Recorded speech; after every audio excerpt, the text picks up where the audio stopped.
So memorize these ones here. And let's talk about a counterexample. So counterexample is really good because what we're looking for is we're trying to prove an identity, which works for all cases. Whatever we're doing is really not an identity. So for example, if I say prove that the sine of x cosine of x is equal to the tangent of x is not a trig identity by producing a counterexample, I'm saying find the value for x. So we have obviously pi over 6, pi over 3, pi over 4, and we have our 0, 90, 270, and 360. You want to stay away from those last ones. You want to stay away from your x and y axes. Because anytime you're using ones and zeros or undefined, it's very hard to produce a counterexample. Okay, so we want to use these. So we were looking at our 30, 60, and 45 degree angles. Doesn't matter which one we pick. It just has to prove a false statement. So if I choose, for example, pi over 3, which is a 60 degree angle, I know that the cosine of a 60 is root 3 over 2. I know that the cosine of 60 is 1/2, and the tangent of 60 is pi over 3. And when I do the math on the left side, I get square root of 3 over 4, and we know that that is not equal to the root of 3. So because the left side doesn't equal the right side, we have provided a counterexample, which means this does not hold true for all cases of x. Does that make sense? So counterexample, all you have to do is show one case that doesn't work. And if you, for example, use pi over 4, you might get it to work. So then that's not a counterexample, correct? So you have to find one that doesn't work. All right, so you try the next one. Prove that the sine of x times the tangent of x equals the cosine of x is not a trig identity. So again, I'm going to want you to do a counterexample. So figure out some value. Now be smart about this though, guys. Don't use things in quadrants 2, 3, or 4. Let's just stick with quadrant 1 if we're doing a counterexample because we don't want to have to deal with the positive and negative values. Does that make sense? And these counterexamples are going to be done without your calculator, so that's why you have to know these values that you've been memorizing. So I might use this. You can do pi over 3, but again, stay away from your 90, 180, 270, and 360.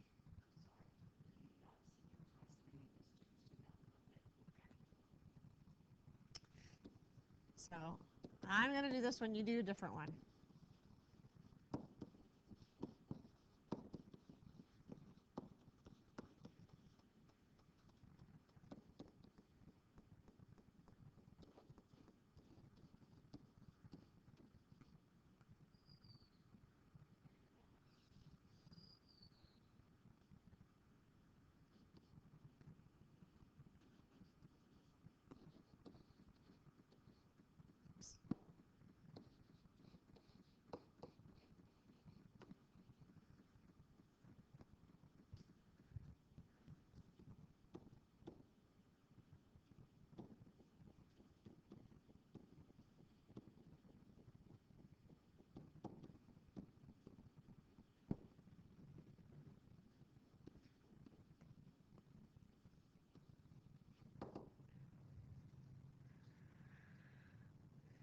So I got, using pi over 6, I said the sine of a 30 is 1/2.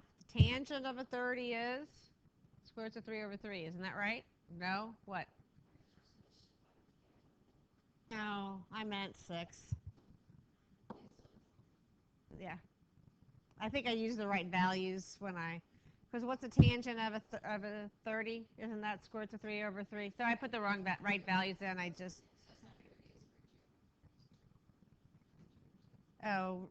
what is it? Yeah. Thank you. Root 3, thank you, over 2. So this is the root 3 over 2 does not equal root 3 over 6. Better? Okay. However, would it have worked if I used pi over 4? Because what's the sine of pi over 4? Square root of 2 over 2. What's the tangent of a 45? 1. What's the cosine of a 45? So that would have worked, right? So if I would have used pi over 4, so we have to be careful. All right, quotient identity. So we talked about this a little bit. Remember, the sine of x is my y value. The cosine of x is my x value, right, as a coordinate. Do you remember me talking about this? And the tangent of x is my slope, which when we look at slope is going to be y over x. Agreed? X. It's our x value, x coordinate. The tangent is our slope. Do you remember me talking about this with y'all? So if we were to expand this out, couldn't we say that the tangent of x is, well, what else could we say instead of y? We could say sine of x, and instead of x, we could say cosine of x. So this is our quotient identity. And we would then say that the cotangent of x is equal to, yeah, flip it, cosine of x over sine of x. Because if I'm doing the reciprocal of the tangent to get the cotangent, then I have to take the reciprocal of the fraction. Does that make sense? So you got another thing to memorize right here.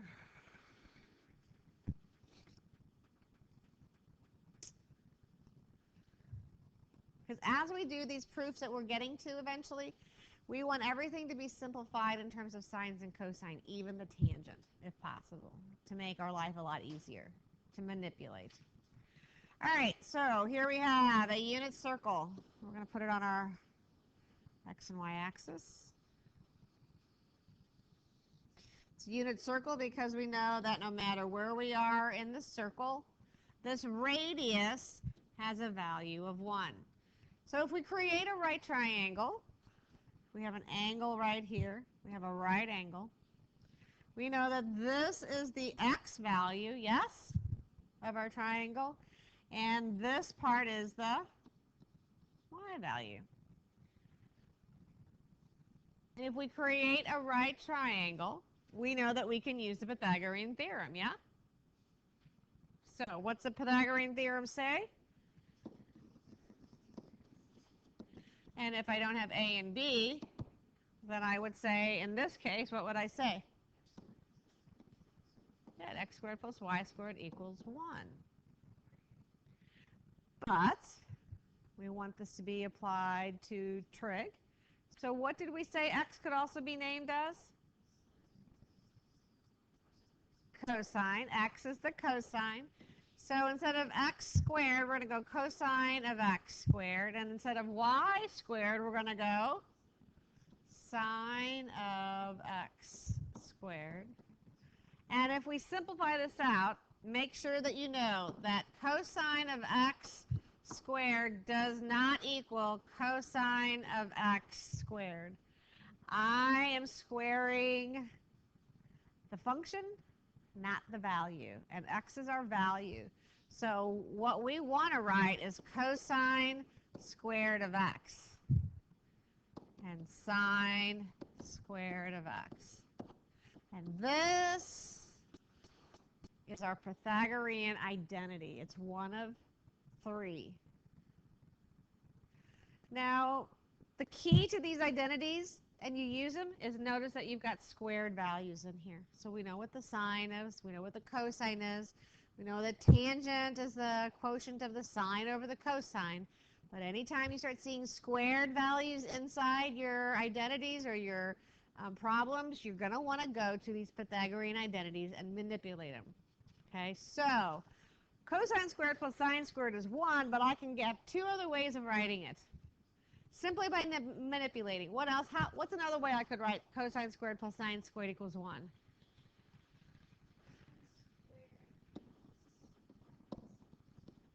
Cosine squared of x equals 1 minus sine squared of x. Right? What's my other way?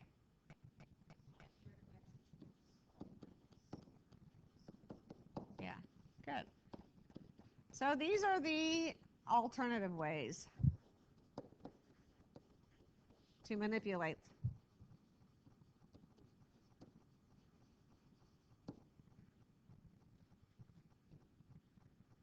You have to remember these. Okay. All right. Anybody know what I did wrong on this problem right here? My squared's in the wrong spot. So sine squared and cosine squared. Right? I want to square the function, not the value. Okay, so this is the main identity that we have to memorize, but we can come up with two others. And we know that when we think about our basic algebra, what we do to one side of our equation, we have to do to the other to keep it in balance, correct? So if I take this sine squared x plus cosine squared x equals 1, and if I divide this one by sine squared of x, I can't just divide one term on the left side. Agreed? I have to divide every term by that value, yes? So that means this one gets divided, and this one gets divided. Well, what is anything divided by itself? Right. And what is the cosine over the sine, really?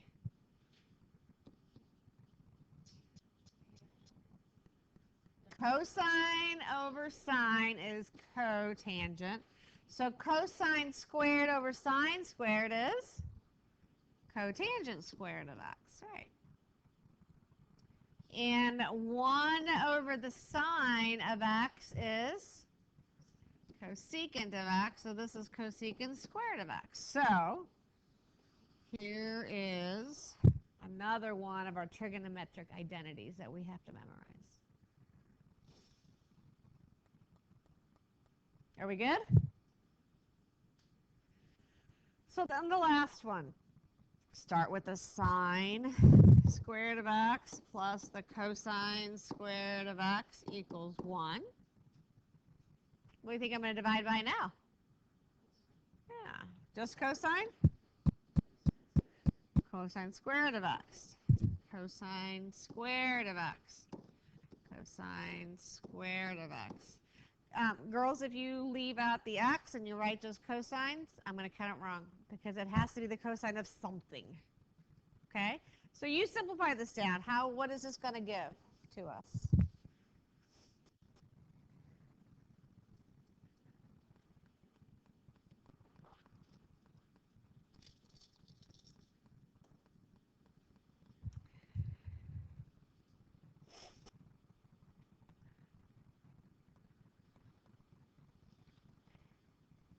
So what am I going to get when I simplify sine squared over cosine squared?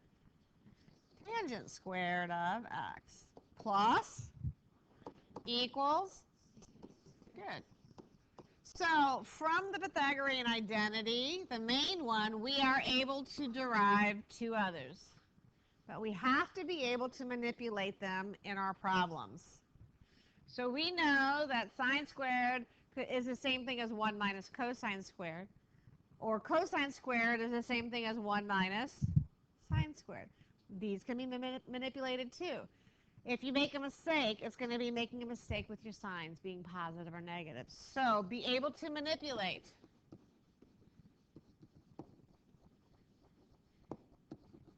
These. And be careful of your signs. So I might write cotangent squared of x is equal to what?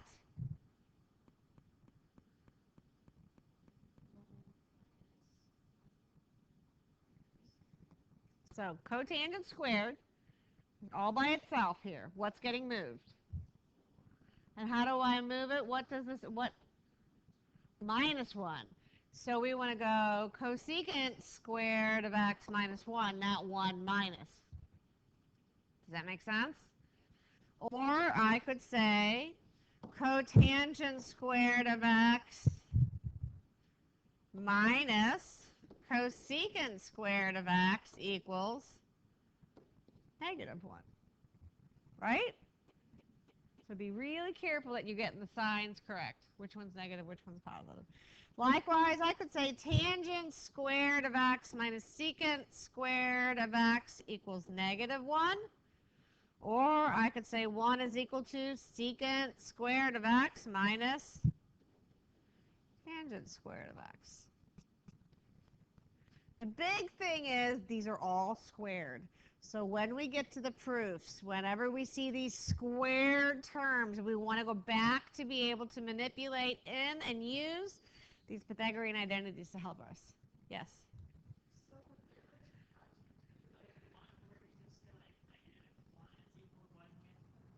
You could put any of those in, yeah. Any of them would be correct, right? Yep. Okay. All right, here we go. So use use the trig identities to solve the following. Well, we know that these are reciprocal identities. So there's not a whole lot that we have to work with. If the cosine is 3/4, then the secant of x is 4/3. That's done. And likewise, if the sine of x is 3/5, then the cosecant of x is 5/3, because they are reciprocal identities also, yeah? But here we go. Do we have anything that indicates any relationship between the cosecant and the tangent? Any of our identities that we've just learned? Or maybe we do some manipulation. Anybody have an idea of how I can use any of my identities?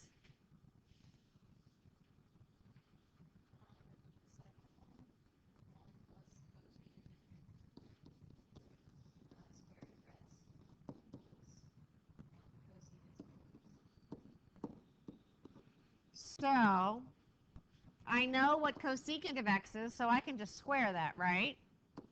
So 4/3 squared equals 1 plus cotangent squared. How is that going to help me find the tangent, though? Because what am I going to be able to find here? The cotangent, but how are the cotangent and the tangent related? They're reciprocals, right? Do you see how that works, how we can manipulate it? So that means the cotangent squared of x is equal to 16/9 minus 9/9, because I'm moving the 1 over to the right, yeah? Which is the cotangent squared of x is equal to 7/9. Okay, be careful. There's a bonus point writing on this answer.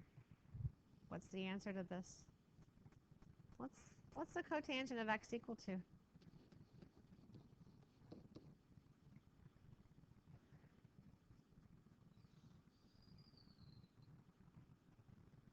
Whoever can give me the right answer, I will give them a bonus point.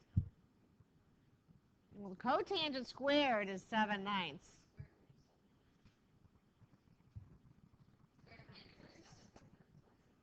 Nice. Lena gets it. Plus and minus. Take the square root of both sides, and in an equation, what do we get? Don't we always get plus and minus square root of 7/9? But that's not what I'm wanting, right? What do I really want? The tangent. So then the tangent of x is going to be plus and minus. This should be 3, right? 3 over the root of 7, or 3 root 7/7.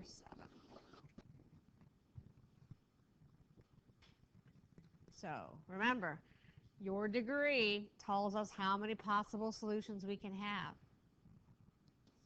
Keep all of that in your head. All right. This next one, I'm really not sure why it's back in here, but we'll just do a refresher. This came from the last 2 chapters ago, I think, maybe. I just want to know what the cosine of 750 is. So wouldn't you agree that it's more than one rotation, that it's more than 2 rotations? So if I take 360, or actually we'll take 720 away, which is equivalent to 2 rotations, wouldn't you say that's the same thing as saying the cosine of 30 degrees? Right? What's the cosine of 30 degrees? Square roots of 3 over 2. Right. And likewise, 930. Well, I know I could at least take 2 rotations away and be left with 210. So the sine of 210 is what kind of an angle? What's your reference angle? 30 in quadrant 3, positive or negative? Value? Good. So, do I need to do any more of those? No. Okay, kind of a little review. I feel like I missed one. Did I miss one? Yeah, this. Opposite identity. I know we've talked about this. We've talked about this. Here's my unit circle again. All students take calculus. Would you agree? And you see this most clearly when you just move up and down from the x-axis one quadrant. That do you remember what that negative sign in front of that x means? Huh? Well, not when we're talking about angles.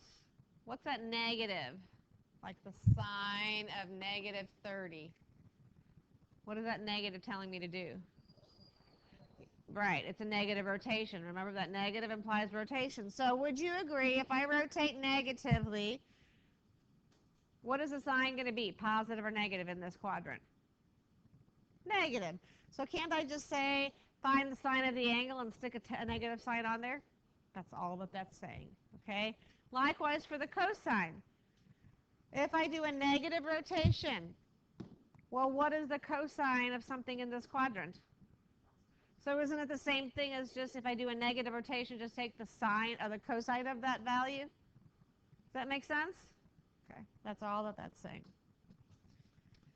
All right, so we're going to do some little, not really proofs, but they're getting you ready for them. I think they're fun. They're just pure manipulation, okay? But here's the trick whenever you're doing these. These are some of the hints that you want to keep in mind. Factor. Don't forget your basic math. Oops, that's spelled wrong. Don't forget how to add and subtract fractions. And most importantly, don't forget your algebra skills.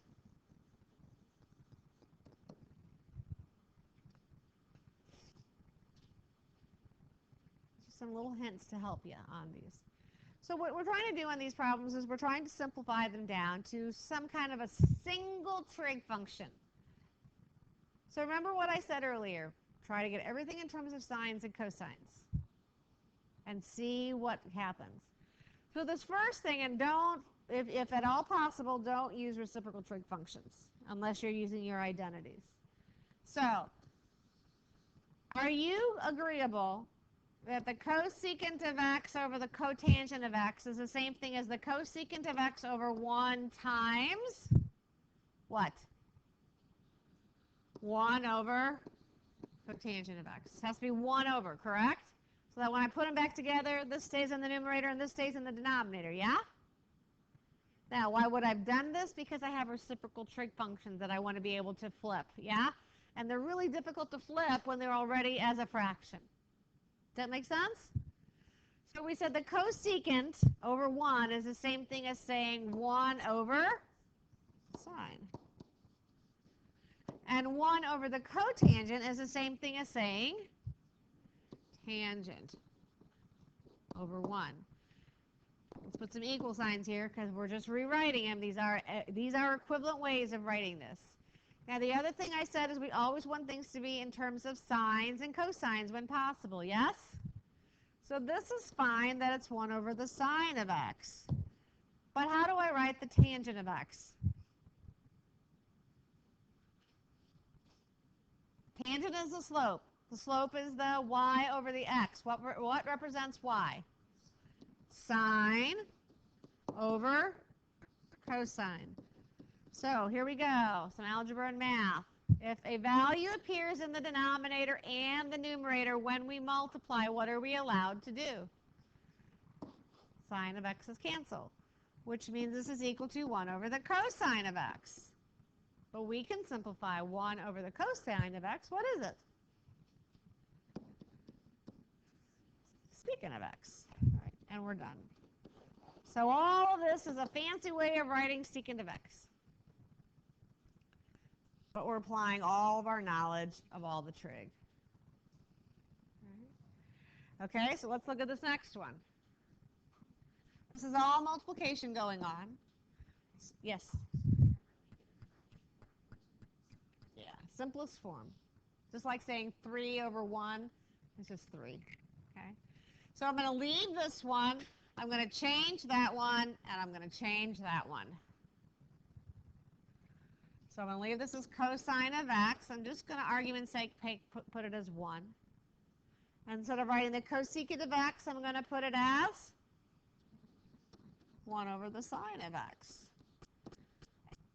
And instead of writing the tangent of x, I'm going to write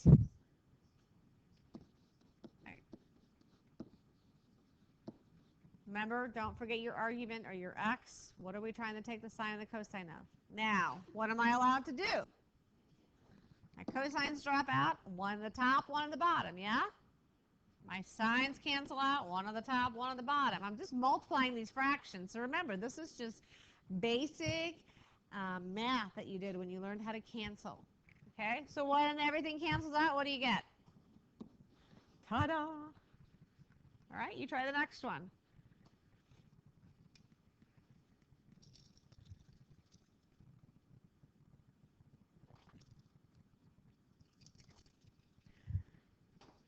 Actually, let's do this one a little bit together. Which ones do I need to change? Okay, so this is going to take cosine of x over 1. This is going to be what? So we don't, if we could just jump right away to sines and cosines, that would be great, right?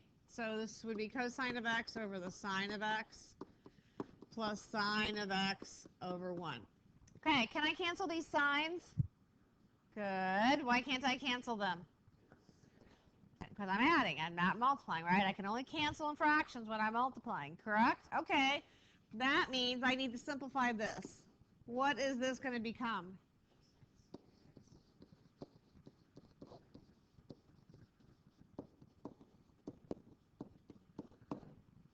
This is a fraction, yes? Agreed? This first term's a fraction. The second term's a fraction. What do I need to do if I want to add fractions? Common denominator. What's my common denominator going to be? So I'm going to multiply by the sine over the sine, right? Leaving me with cosine squared of x plus sine squared of x over sine of x, right? Would you agree? I just got a common denominator, so I'm going to add those two numerators together, yeah? Yeah? So what's going to happen now?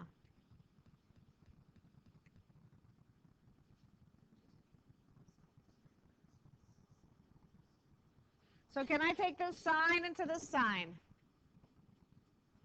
Remember, I have to be able to factor and then cancel. Whatever's in the denominator has to go into both terms, and they can't. So what else can I do? Remember I said when I gave you these identities, what did I say? I said anytime we have squares, don't we look at our identities? That's right. So what's sine squared plus cosine squared? 1. So this is 1 over the sine of x, which is cosecant of x.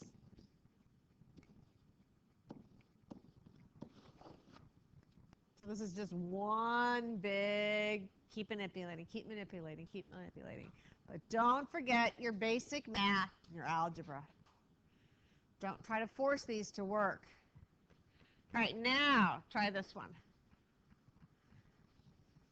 So you might write yourself a little note. Can't cancel. This is a common mistake.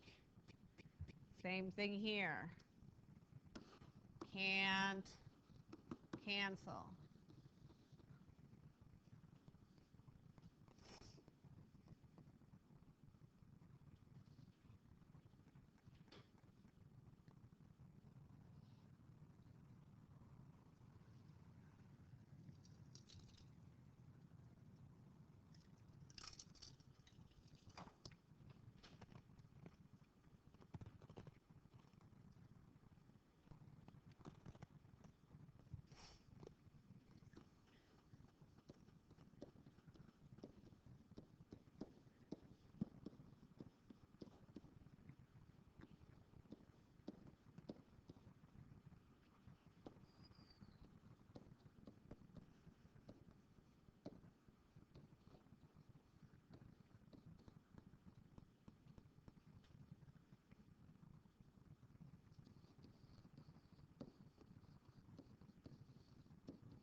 Did you get it?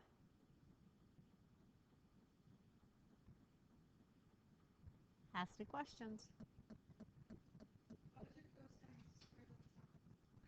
Because I got a common denominator, right? Fractions mean common denominator. Okay. What do you think you're going to do in this one?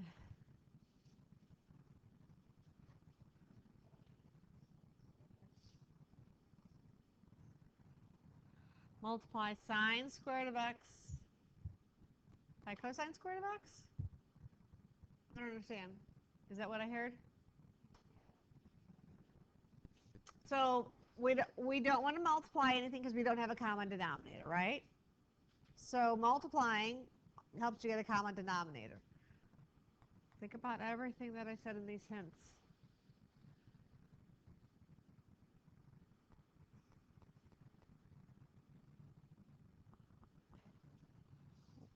What could I factor? What's common in both terms? What's squared? Is the sine squared appearing in both of these? Okay. This is like saying x squared, y squared minus y squared. What's common in both terms? Cosine squared, right? Okay. So cosine squared of x, if I pull it out, what am I left with in the first term? And what am I left in the second? Right, don't forget that 1, right? Very often I'll see people forget this. Now what do? Do you see a Pythagorean identity in there? Or a manipulation of?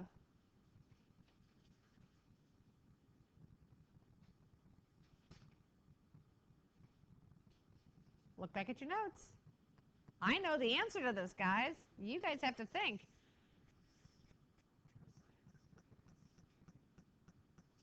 Huh?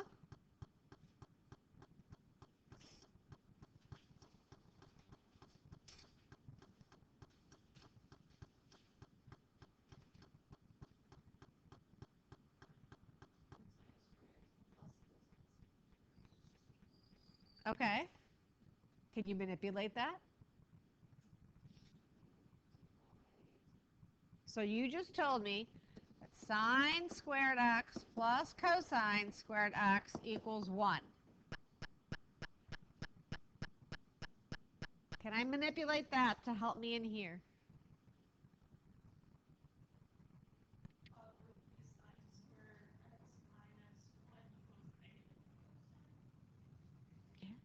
Sine squared x minus the 1 equals negative cosine squared. Do you see that? So I'm saying you've got these identities sitting right here. Manipulate them. You have to just be willing to take that leap of faith and start manipulating them around to see how it can help you. So this is cosine squared of x.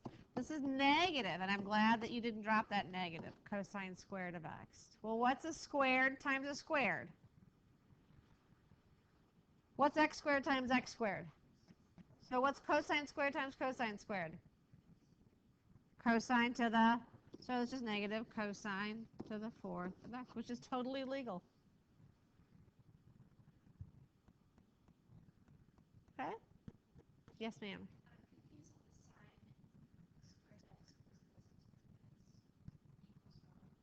So we were given that. That was our Pythagorean identity that we have to memorize. That was one of the ones. And then we manipulated it because anytime we have those squares, we want to be able to use one of our trig identities to help us simplify down. And we took this and just rearranged the terms so that we got cosine squared minus 1. And that meant it was equal to negative cosine squared. Sarah?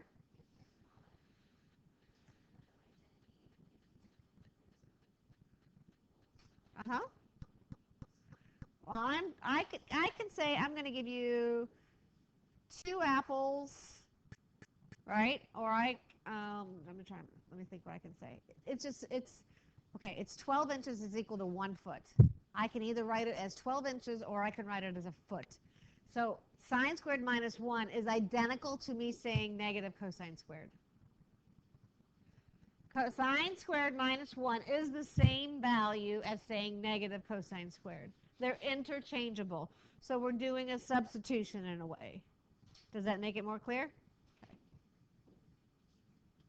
Okay? All right, well, have fun on the homework.